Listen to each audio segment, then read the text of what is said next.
all trying to modify our diets, eat a little healthier, and chances are seafood is fitting into your plans.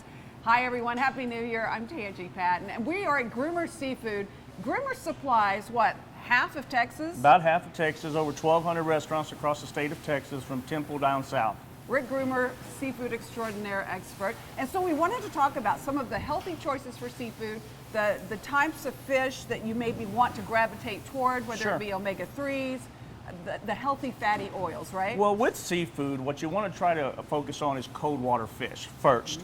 Cold water fish tend to have a little higher omega-3s in them versus warm water fish. And those are your fish such as your salmons, your wild salmons, your sardines, farm-raised oysters, some of the sable fishes, halibuts that come from up north, and your cod. Your second level would be more of your white-meated fish, like your red snappers, your flounders, but they're a little warmer water fish, but that's kind of your second tier.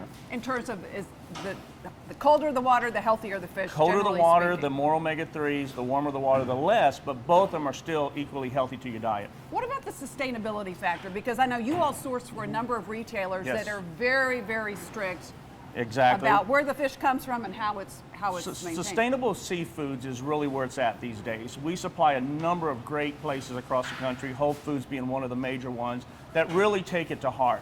And we go to a great deal of detail in finding fish that we know meet a certain criteria, which is usually pretty tough to get it into their stores. So if you see something, I know Chilean sea bass is one of the ones we talk about most often. Right. If you see a Chilean sea bass, how do you know you're buying a product from a region and a purveyor that's being responsible?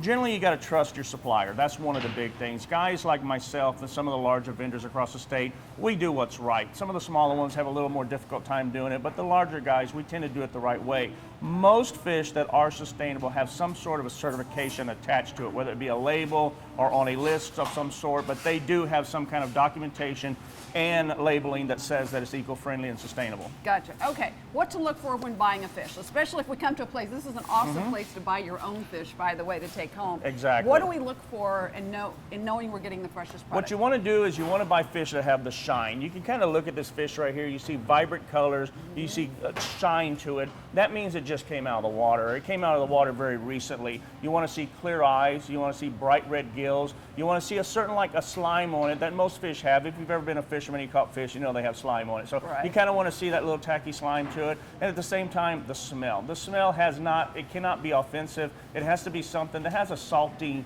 aroma to it and a clean smell to it. Those are the main things that you're looking for. So don't be afraid to ask to smell the fish. Exactly. Right? You want to smell the fish, but do expect it to smell like fish. I mean, it's not going to be like nothing, but it will have a certain little smell, but it won't be offensive.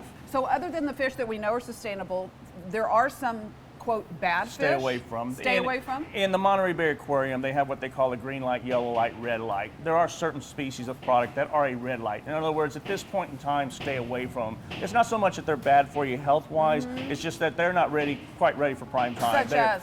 Things like orange roughy, that is one of the ones. Bluefin tuna is very overfished right now. Some Chilean sea basses from the Antarctic. Those are the main ones that are on that list that you don't want to touch them at this point in time.